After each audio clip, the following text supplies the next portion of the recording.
Hey, we're live. Blah, blah. Everybody out there, it's Justin and Chris, or as you may know us, Justin and Soucy. He's Soucy. I'm Justin. Da da da da da da. We are doing some pitch slapping, slapping the pitches. We have this thing.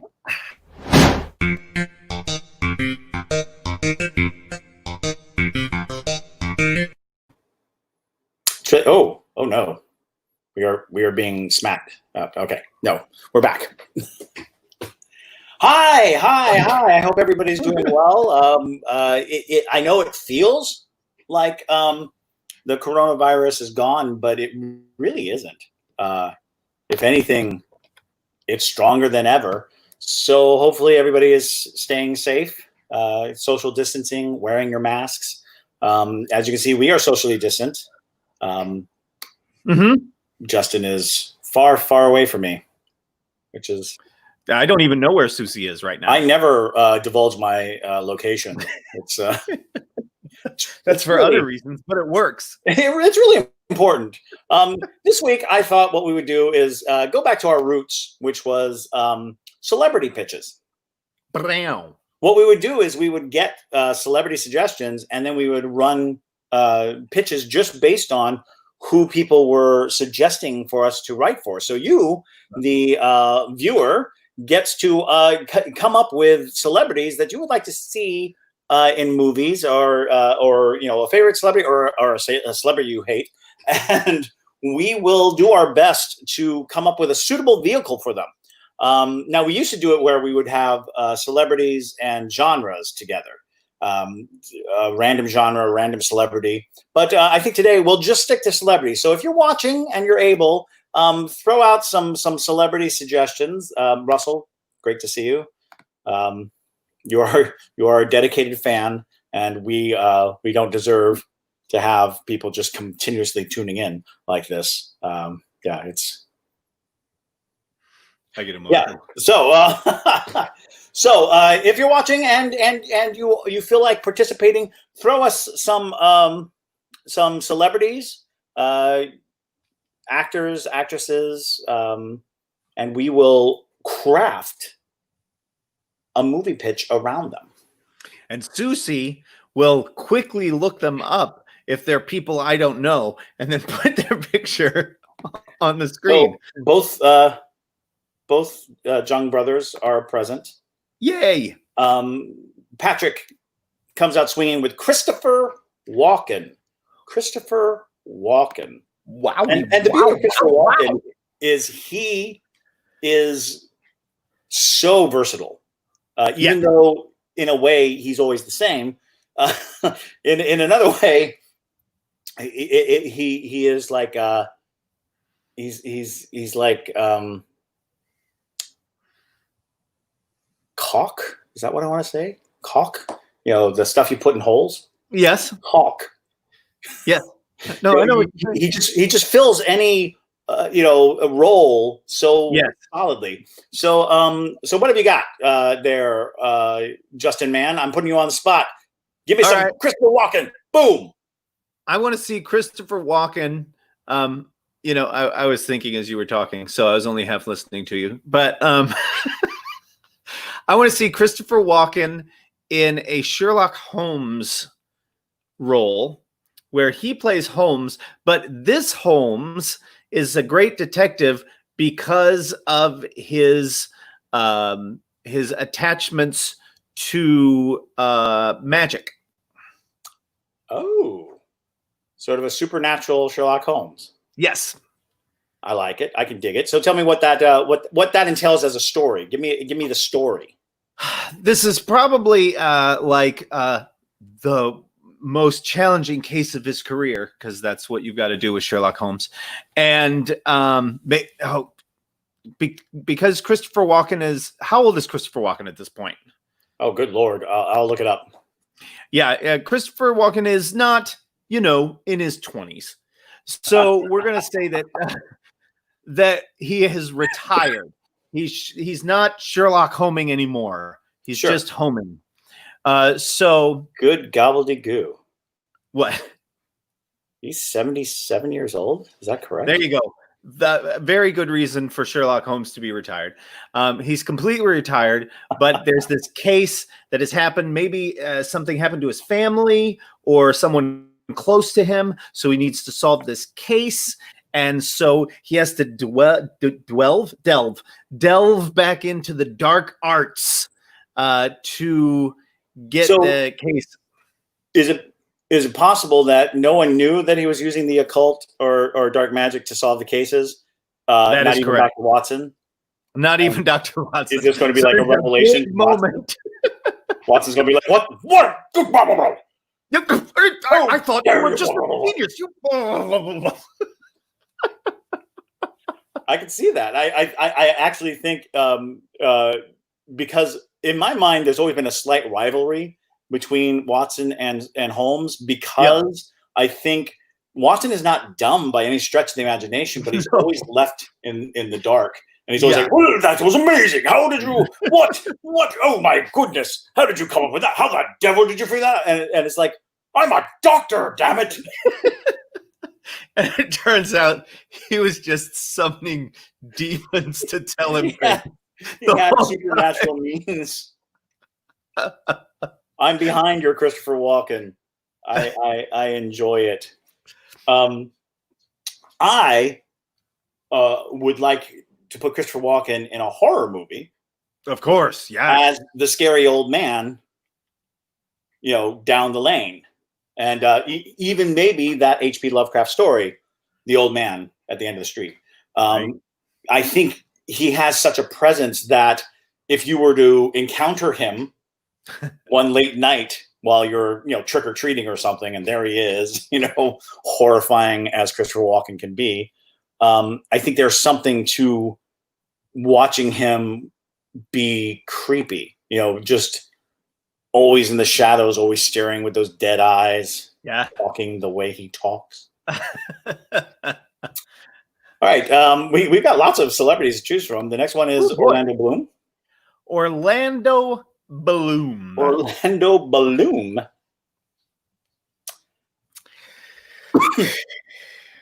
And it's interesting because Orlando Bloom is, I don't understand him. I don't know what he is because, he was in Carnival Row, that I watched Amazon Prime show. Yes, I watched it and I was like, "That's not Orlando Bloom. That's not the Orlando Bloom that I understand as." I know it's Orlando Bloom, but it's not. Orlando Bloom. So I was like, he can be in his 30s or late 60s. I'm not sure what it is about Orlando Bloom, but I would love to see Orlando Bloom in a modern movie. I feel like I'm overly familiar with him in period movies, so I would like to see him in a modern movie, and I would like to see him in a drama, not a romance. I would like to see him maybe as a cop, like a straight up, to me, he could fulfill the character that Brad Pitt had in Seven. Oh yeah. It's sort of a recent transplant from a less violent place into a precinct that there is a lot of violent crime, and then he is forced to face demons that he was not really prepared to face. Mm-hmm. I kind of like the idea of that, the idea of like a small town cop who goes to the big city, and the big city is just much worse than he anticipated. Yeah. I'd also like to see him as a private detective. Right. But now I'm back into period pieces. Because I wouldn't want him to be a modern detective. I would like him to be a 1940s noir detective. He would be good at it. He would. What do you have for Orlando Bloom there? I want to see him as a serial killer. Yes. Because who's going to suspect Orlando Bloom is a serial killer? I want to see him as a very unassuming guy, like that people just like look past. He's like a pizza delivery guy or the guy who comes and fix copiers or whatever. Some just like guy that no one ever really pays attention to. And he comes into these interactions with people, and maybe because of their constant kind of ignoring of him, that's how he chooses his victims.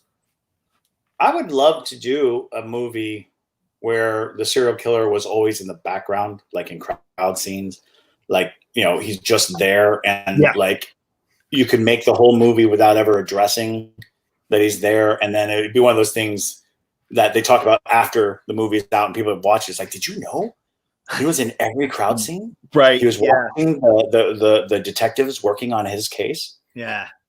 I could see that. Moving on, we've got Marc-Paul Gosselaar. Gosselaar. Who I think is Zach from Saved by the Bell. That's Zach Morris from Saved by the Bell, yeah. It's Zach Morris from Saved by the Bell. I haven't seen him in a while. Does he still look like Zach Morris? I feel like I've seen him in something lately, and he just looks like an older Zach Morris. That's what he looks like. I'll look him up. Marc-Paul Gosselaar. I feel like I've seen him like pop up in some weird roles here and there, and you're like, oh, he is a little bit more than Zach Morris. He well, it depends on what kind of oh, this is terrifying. There's actually a reboot of Saved by the Bell where he is back. He is he and AC Slater, I believe, is like a gym teacher or something. Like they're all almost all of them are back. I've heard about it. So the picture that I'm looking at does not look like the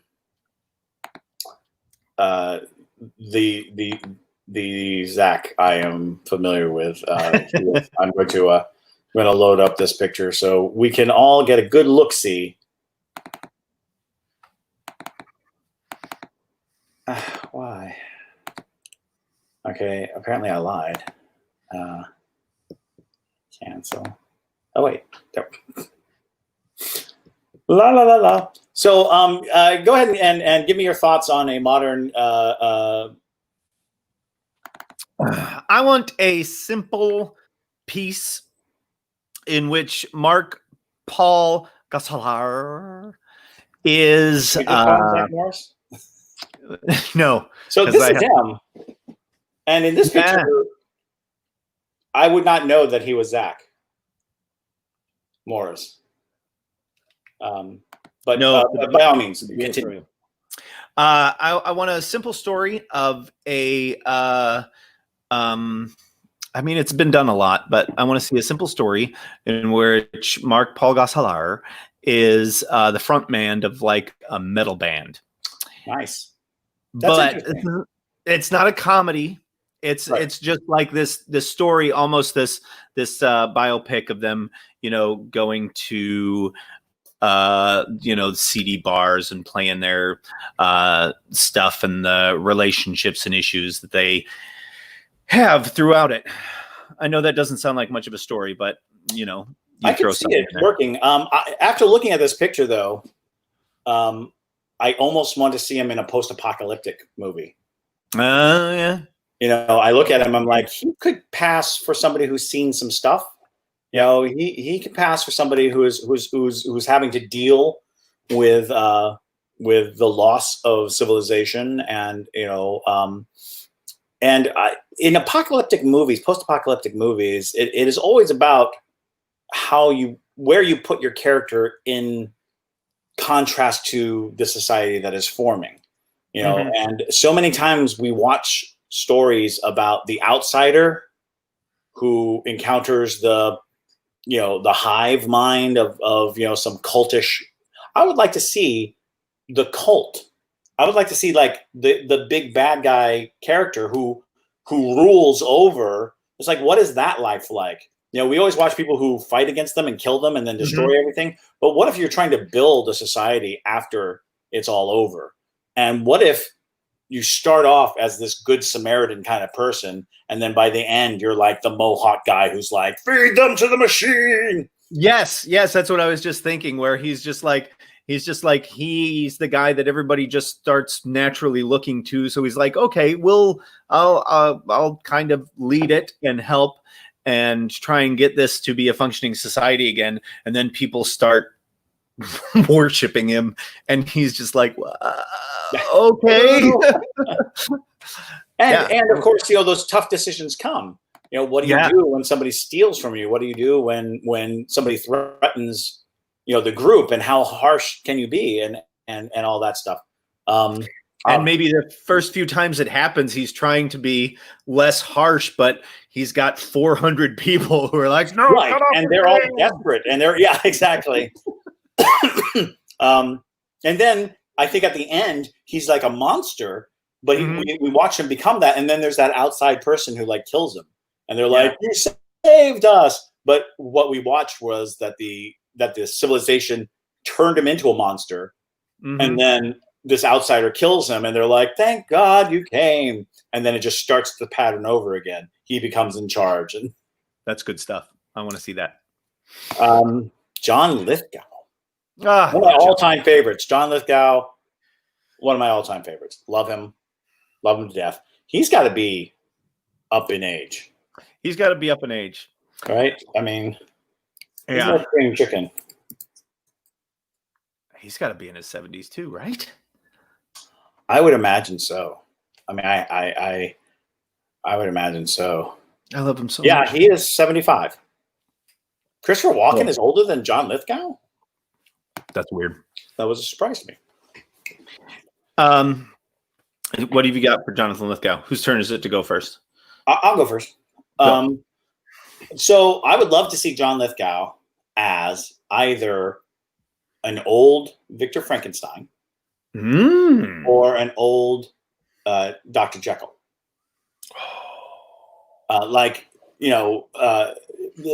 construct of a person who's had time to age against what happened and bears this incredible guilt and sorrow about it, but also has the secret to eternal life, to salvation, and the moral dilemma is maybe he's watching somebody close to him die or is very ill, and he's like, I have this serum, right, but this serum is evil, and I because my favorite thing about John Lithgow is how expressive his face is. Yeah, he truly makes sorrow so heavy when it happens. And so I would go with the mad scientist who regrets his choices,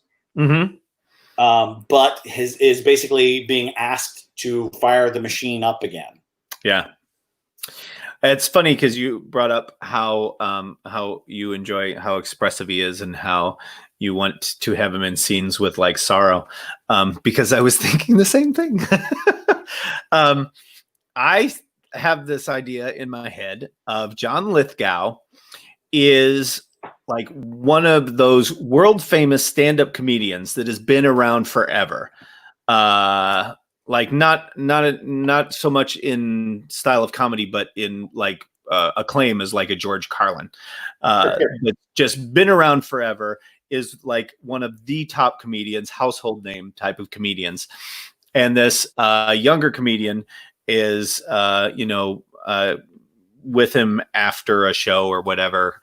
And he ends up like being his mentor, being the mentor for this young comedian.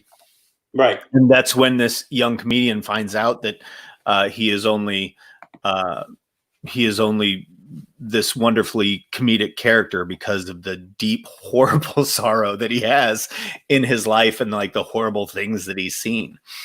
I think that there's enough evidence of that, because I think that's Steve Martin's story. Right. Like, it seems to me that Victoria Tennant, who was his wife, spoke about how maudlin he was in reality, and how sad a lot of the times he was. And I think that's that thing that we learn about our comedy idols, is many of them are damaged and hurting. Right. Yeah, I would love to see that, kind of the last laugh situation. All right, I'll get behind it. I get behind it. Amber Riley. So now Amber Riley was in Glee. This is her picture. Okay. I vaguely remember. Yeah, I only watched like 2 seasons of Glee. Yeah, she is kind of a wonderful actress, a good character to kind of lean on. And I almost would like, because I think, and it's weird, because outside of and I don't even think that's true. I don't know many movies that highlight female FBI profilers. I know a lot of the male FBI profilers are, pretty set. And I was like, maybe Clarice from Silence of the Lambs, but she was a cadet when we first met her. So, so it might be interesting to watch a profiler chase down. And again, serial killer comes up a lot, but I think it's because there's a compelling story to the idea of a serial killer. It sparks our interest. It makes us think how messed up the world is, but also, how compelling a story it is when you have somebody who is leaving these distress calls in the form of dead bodies, and somebody who can tune into that. So I would like to think that watching this actress, Amber Riley, have to deal with figuring out what this person's thinking, but also in a male-dominated field. Yeah. And it's I'm trying to think. I think there was a show called Profiler, and I can't remember if that was a female lead or not. But regardless, that is the story I would go for, and I would definitely go for a killer kind of based loosely on the Atlanta child murderer. For those of you who are too young to remember this, in the 80s, there was a man who murdered a bunch of children, young black girls around Atlanta. And I lived in Hinesville at the time, which is 4+ hours from Atlanta. But I was just a kid, and it was terrifying to think that there was this person out there who was targeting children.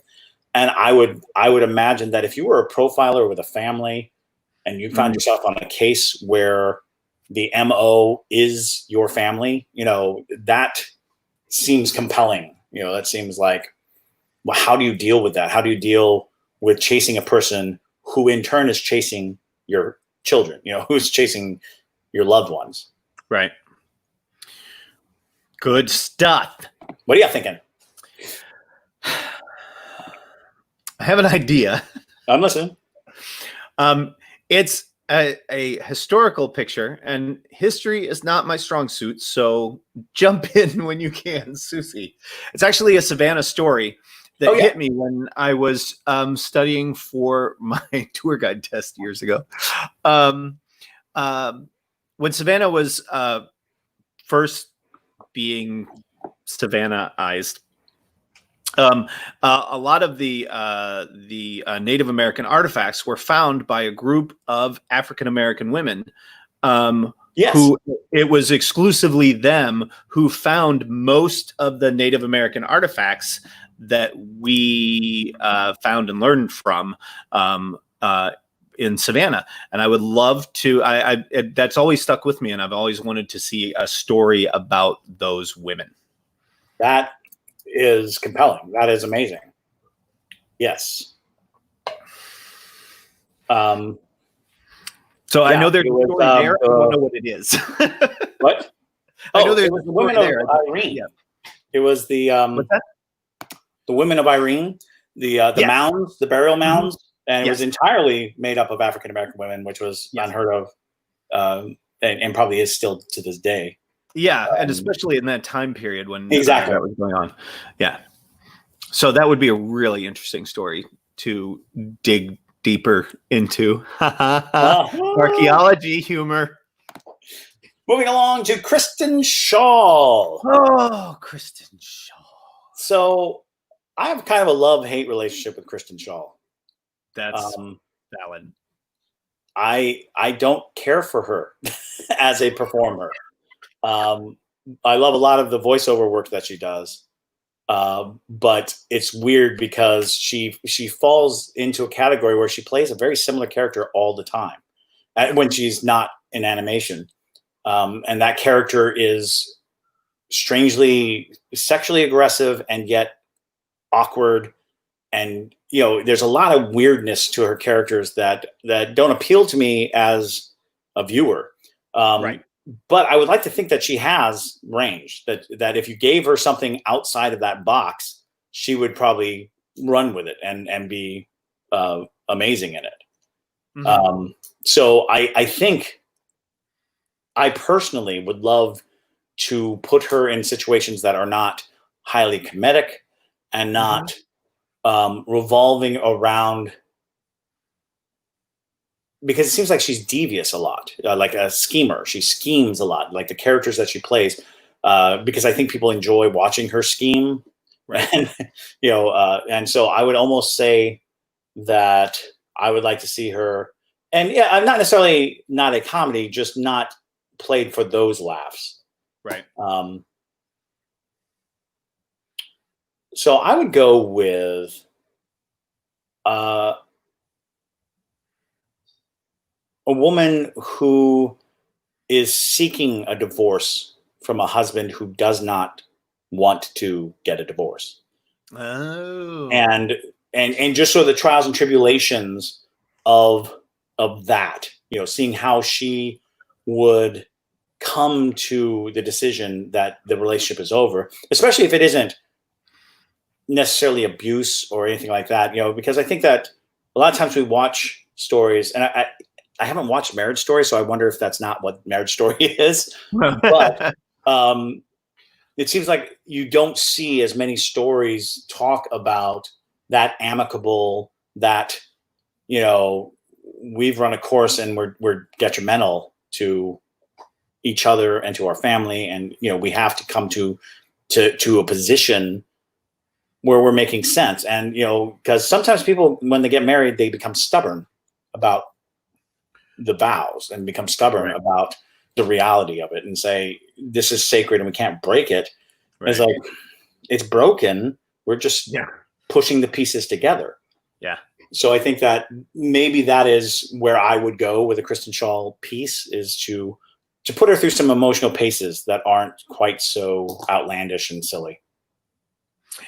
And I would go with outlandish and silly. I can appreciate that. She has a career for a reason. Yes. I would like to see Kristen Shaw. It's a relationship piece. It's about this couple. And they're a very happy couple. But it turns out they're both keeping secrets from the other. And the secret is that they are both hitmen. They're both hired killers. They're assassins. And so I want to, I think that's brilliant, because one of the things that I'm kind of tired of is the obvious hitman. Right. So the super built, super slick hitman. And it's like, I don't think that guy would get close to their target because they look like hitmen. That's why I love Grosse Point Blank so much. Yes. Yeah, exactly. Nobody assumes John Cusack is the killer. You got to figure that a hitman's best trait is that no one looks at them twice. Right. Yeah. That no one's going to be like, well, there was this big bald guy with a face tattoo, but a scar going across his eye. Yeah. Yeah. So he had a tattoo on his forehead that says "paid to kill." I would like, to see this very unassuming couple that is Kristen Shaw and I don't know, somebody else good. Zach Galifianakis. Zach Galifianakis. I wouldn't mind seeing another woman as well. And sure. yeah. and have this relationship where they are hiding it from each other, and then they are hiding it worse and worse, and then they find out they've got the same hit. Right. Yeah. So that's what I'd like to see. I can get behind that. That is good. A callback. Michael B. Jordan. Michael B. Jordan does not need our pitches. He's doing an awesome job. But it is an honor to take on Michael B. Jordan as a pitch. You're going to have to remind me of Michael B. Jordan. Well, he was Killmonger, Black Panther. Oh, yeah. Okay. He was, strangely enough, the Human Torch in that really terrible Fantastic Four movie. He was Apollo Creed's son in Creed. Right. He just recently made that Just Mercy, where he was a lawyer. Great range. Great actor. Yeah. Great smile. Beautiful man. So I think it's time to give him a true action vehicle. I think it's time, because I kind of lament that I don't know. And I guess, it's Dwayne "The Rock" Johnson and Jason Statham, but they are still, I think, just older enough from Michael B. Jordan. I don't know who that next wave of action hero is going to be. Right. I don't know who is going to fill the roles like that. And I would love for Michael B. Jordan to have an action movie that was, just balls to the wall crazy. Something, absolutely insane. Like, a mercenary who was basically hired to clear out an entire village. Like one guy is like, we don't want bodies. We don't want anyone. You go in there and you take it all. No one lives. And it's funny because this is actually a story that has been in the back of my head for a long time. Back in the 90s, I met with a man who worked for Shell, the gas company, Shell. And he spoke about the hiring of mercenaries to clear out areas of Africa to drill for oil and by any means necessary, and it was very much like excuse me, what? And it was like, yeah, there are corporate entities that will hire soldiers for hire to just clear out areas so that they could, go in and do their thing. And it's like, that's nightmarish and also a fascinating story. Because what do you do if you go into a town and it's completely populated by small children? And do you have the audacity or the strength or the exactly. So I wonder, I want to say there was a movie with Dolph Lundgren, and it was Dolph Lundgren and BD Wong of all people. And it was basically Dolph Lundgren and his team were hired to kill everyone on an island so that this private corporation could, be on this island. And the spoiler alert, I think it's called Dogs of War or something like that. Spoiler alert, the greatest scene is the mercenaries are all just fighting each other and killing. And now Dolph Lundgren's on the side of the villagers and they're fighting. And there's all this mayhem. BD Wong swims out to the yacht where the millionaires are waiting for it to all come down, and he decapitates all the millionaires. And then he swims back to town and throws their heads down and is like, who's going to pay you? And then the fighting stops. They're just like, he's right. And I was like, this was one of the most satisfying conclusions to an action movie. Was these guys, they didn't care. They weren't fighting for, honor or glory or anything like that. They had a paycheck, and, their bosses were just served to them. And they're like, I don't know, if I'm not getting paid, I'm not going to do this. Nice. So I would like to see that. I would dare say that, that crazy amount of, even like at the level of like Mission Impossible. Yeah. I think that he could be a great, Tom Cruise replacement. Like, when it comes time to retire Ethan Hawke, Ethan Ethan. It just flew out of my head. I don't know it. Yeah. Yeah, the main Mission Impossible guy. Michael B. Jordan would be a great like slip in to be the head of that. So yeah, who you got? What you got? What you got? Mine's an action-ish movie pitch as well. Sure. So we start at the end of a horror movie, where Michael B. Jordan would be the guy who survived against the crazy, like Jason-style serial killer. Sure. And as people learn his story, they want him to go around and get all the other like monster slasher killers. So he's a killer. He's a supernatural slasher hunter. Yeah, and he becomes a slasher hunter. He's like kind of against his will. The Van Helsing of slashers. Yes. That would be cool. That would be. I would watch the hell out of that. That would be. That'd be super enjoyable. Yeah. Patrick Saxon brings us Margot Robbie. Margot Robbie.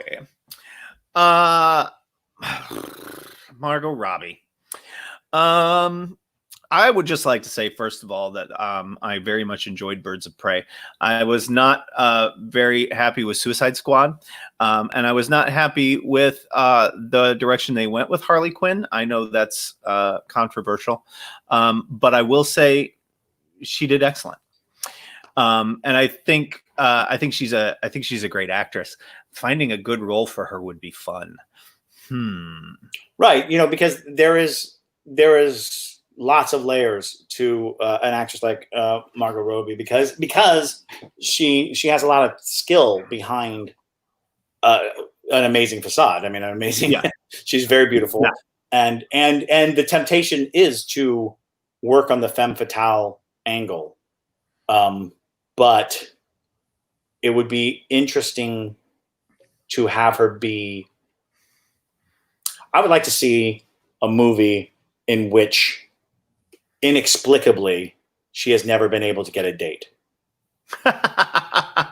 And no one believes that. Mm-hmm.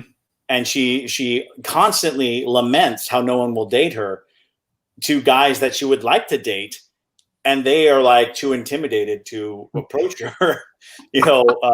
I think, I would even call the movie Intimidation Factor.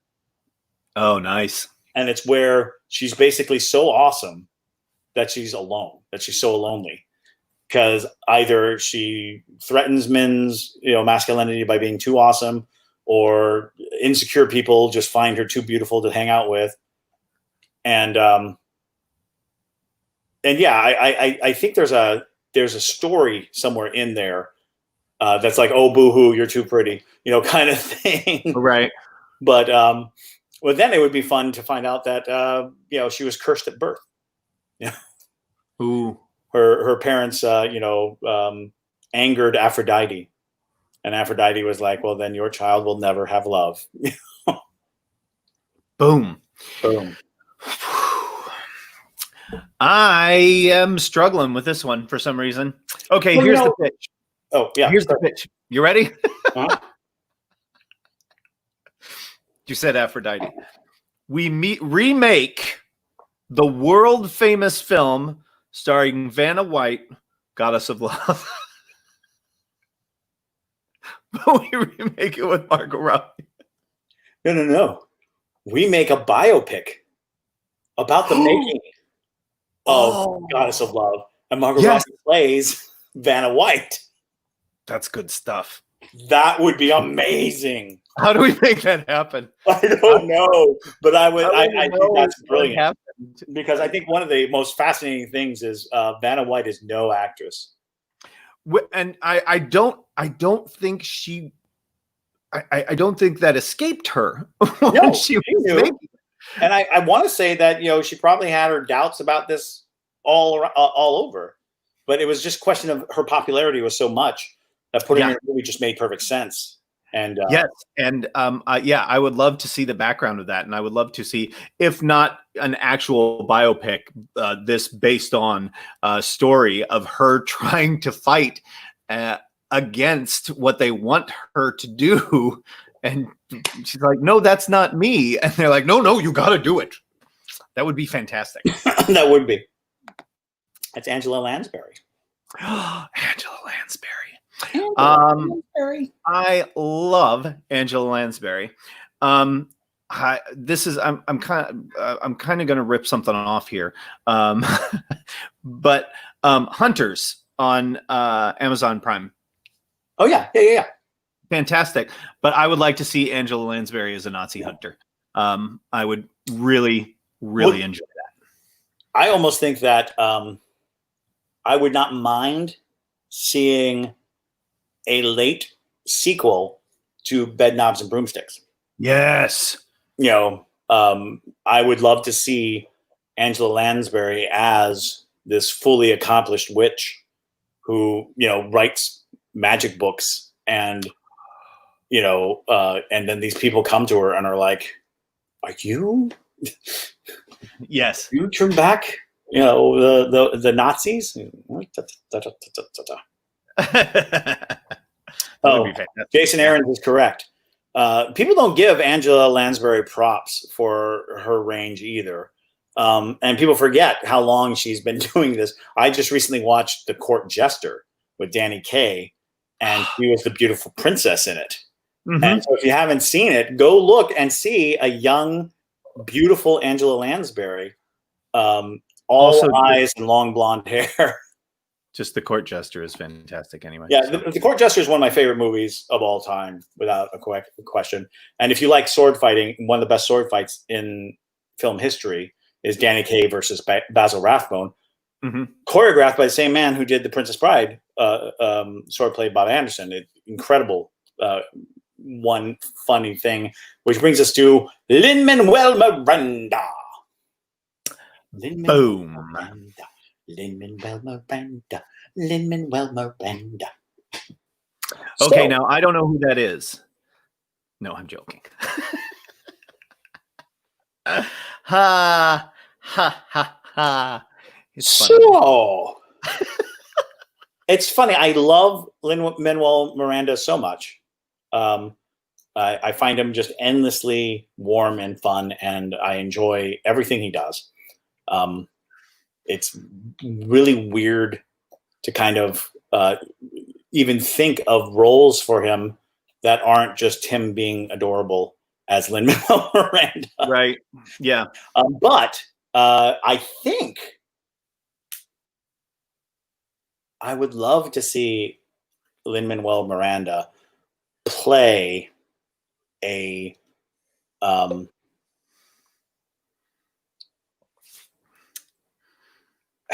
don't even know how to put it.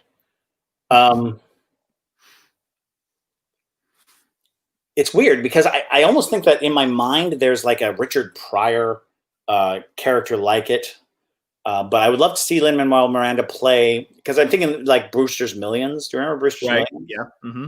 I would love to see Lin-Manuel Miranda play a man who just was given an enormous wealth out of the blue. You know, and watch how he adapts his life to the wealth, and who he loses and who he gains, and lessons he learns in that.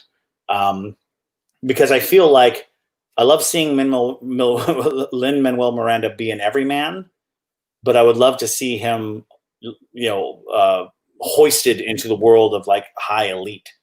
And now he is, you know, it's hard for him to maintain a relationship with people that he knew from his life before.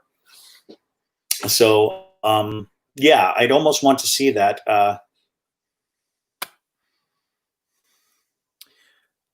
And it's weird because I don't know if you'd want to capitalize on like maybe he's like this rap star who becomes mega famous through some strange means, you know, like coming back around like a TikTok famous person who then gets a record contract and gets a life and is now, you know, so much further along than they'd ever been.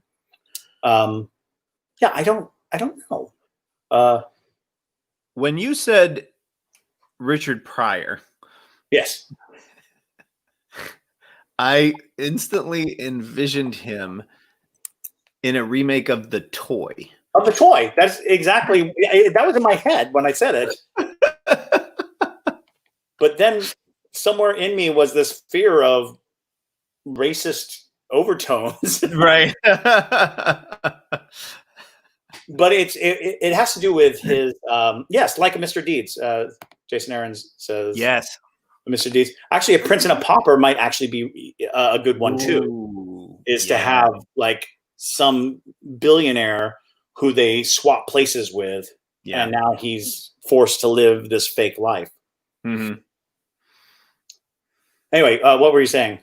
Oh, that was it. Just remake of The Toy. It made me think of The Toy, and I honestly couldn't get it out of my head then. I could see that. And it'd be interesting because I could see. Oh, so I was actually thinking of Lin-Manuel Miranda in a pirate movie at one point during this, but Lin-Manuel Miranda in a Western would be cool. I don't know if you've seen this, Jason, but there is they're doing His Dark Materials, the series on HBO, and Lin-Manuel Miranda plays a cowboy in that. So, and he does a really good job. He's a really cool character. Nice.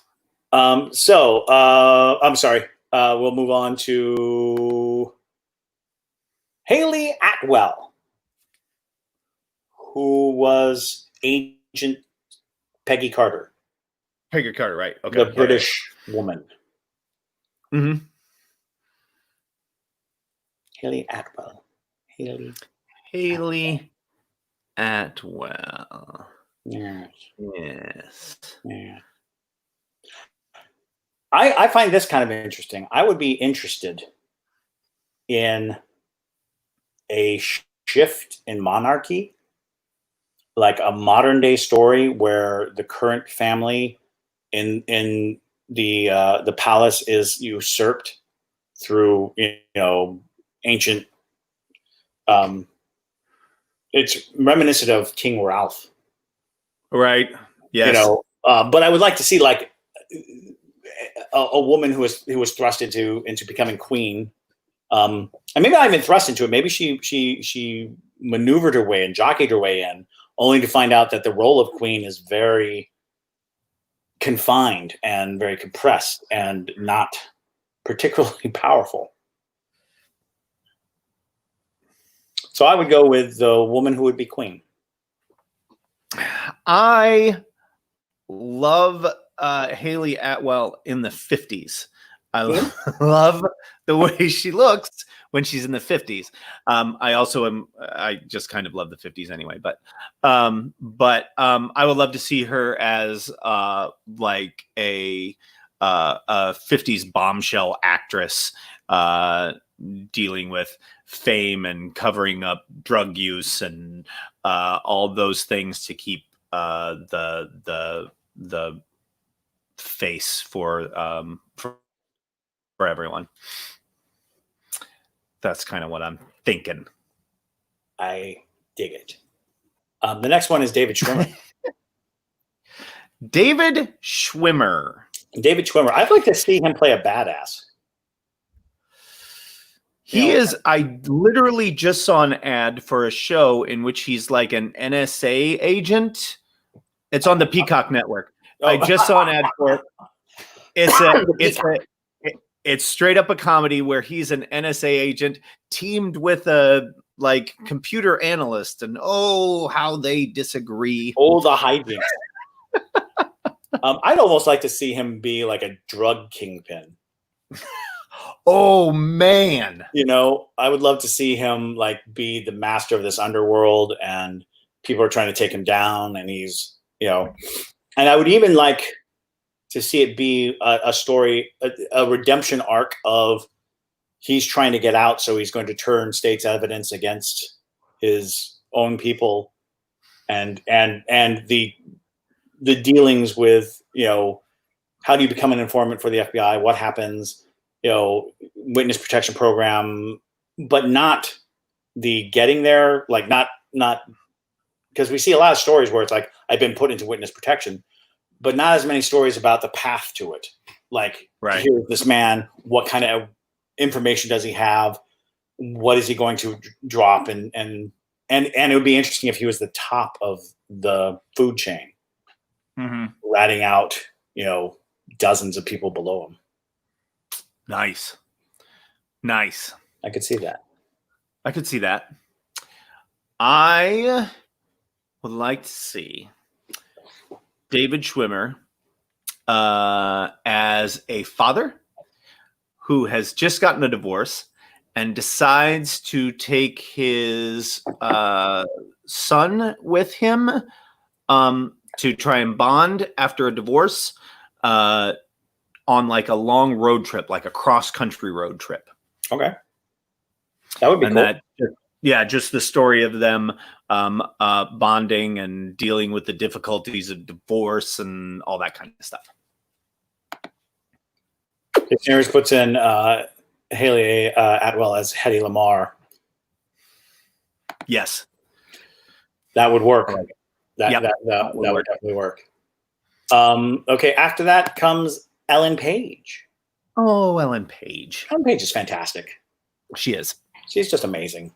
I am a sucker for a courtroom drama, so I'd love to see her as a defense attorney, just chewing up some case. I would love to see her in her righteous indignation defending someone or trying to take down some corporation. I could dig that. Ellen Page as this underdog lawyer against the big, dogs. I want to see Ellen Page in a story about the flapper movement in the 1920s and how the flapper movement was about women's liberation and the changes that were coming with the 1920s and prohibition and flappers and all that kind of stuff. I would like to see her as one of the women who decided to be a flapper and get a job and do all those things that women shouldn't. Absolutely. That's what I would like to see. Oh, sure. And I think that an examination of that period and that time, especially for gay and lesbian people of that period, and like the 1920s were such an iconic period of time of definition for a nation, and I have to believe that there was, a movement of sorts, if not publicly, certainly internally. Oh, there definitely was. Of course, you know that I studied the prohibition movement. So, there definitely was a movement there that I would like to see multiple different films about. But I love the story of these women in corsets and huge hats and flouncy dresses, and then the women who are just like no, and they bob their hair, get flapper dresses. Get jobs and go to bars and just turn the system on its head. I like it. John Voight.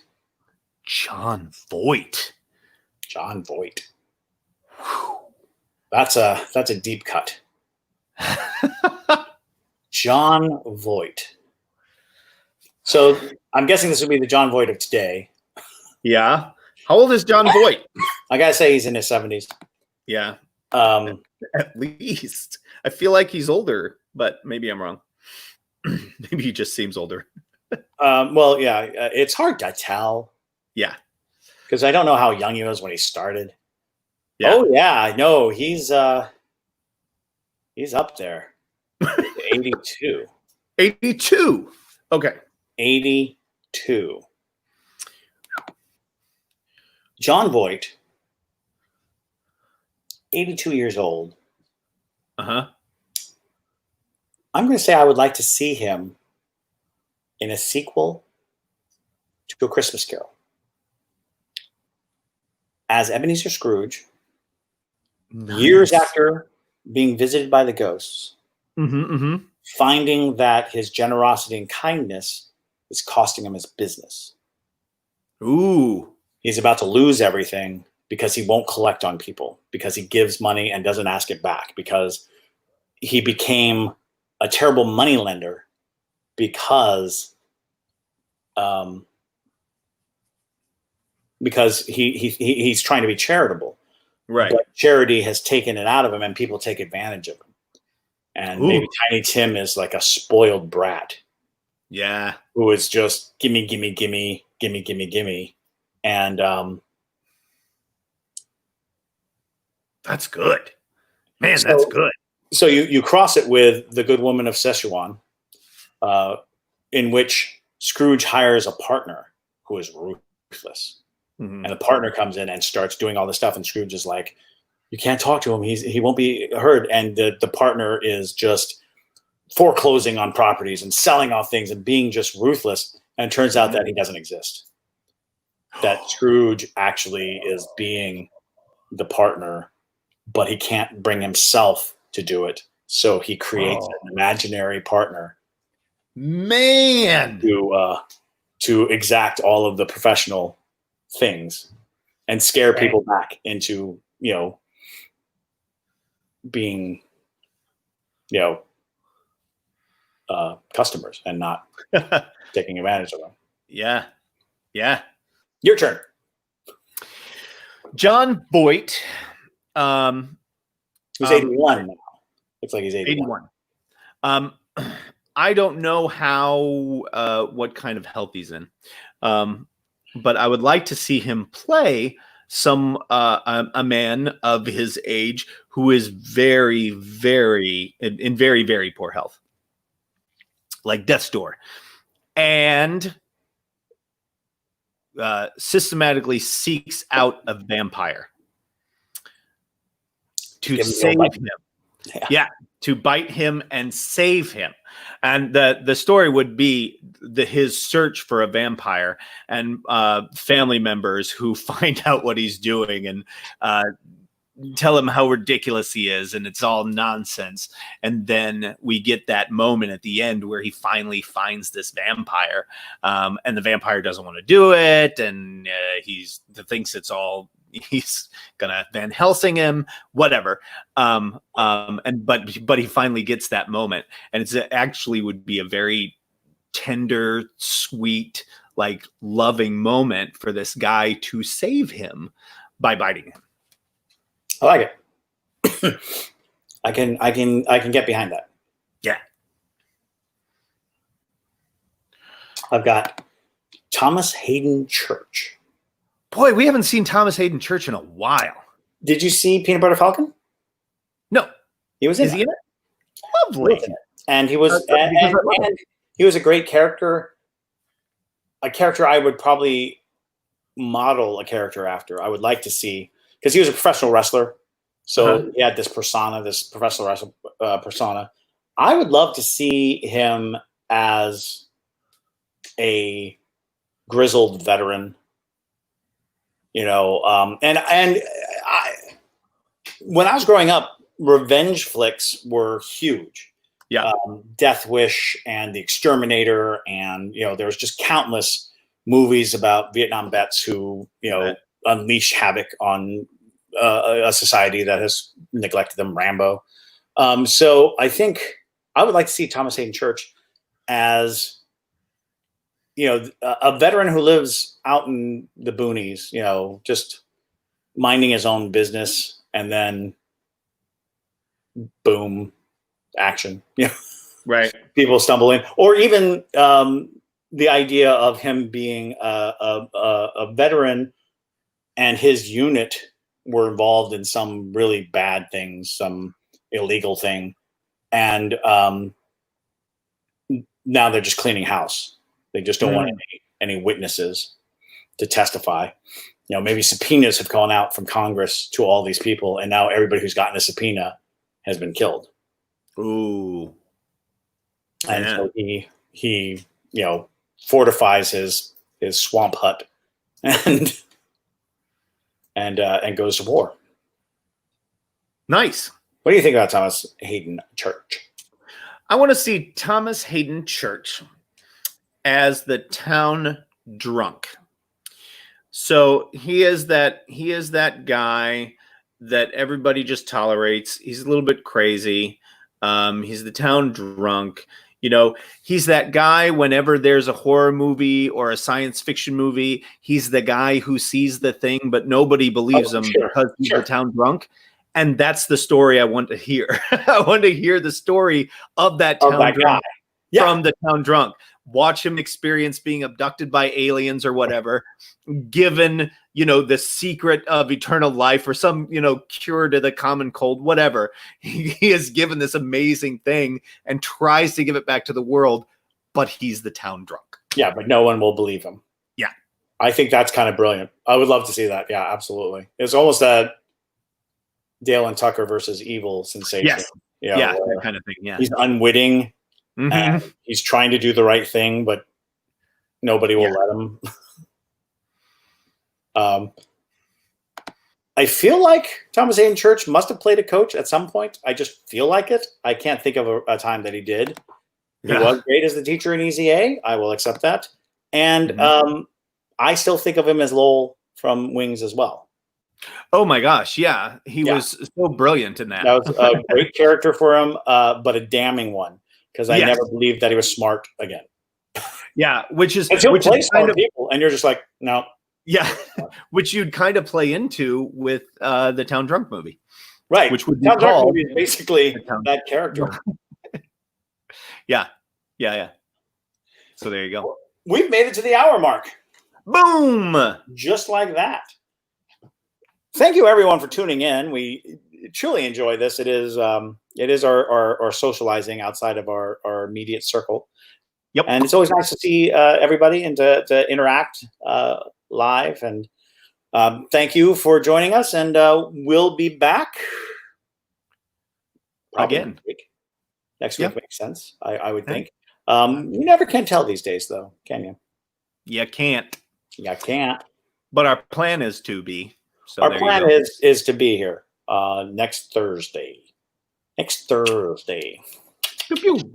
right. Take care, and we'll see you around. Wear your masks. And we'll see you on the other side.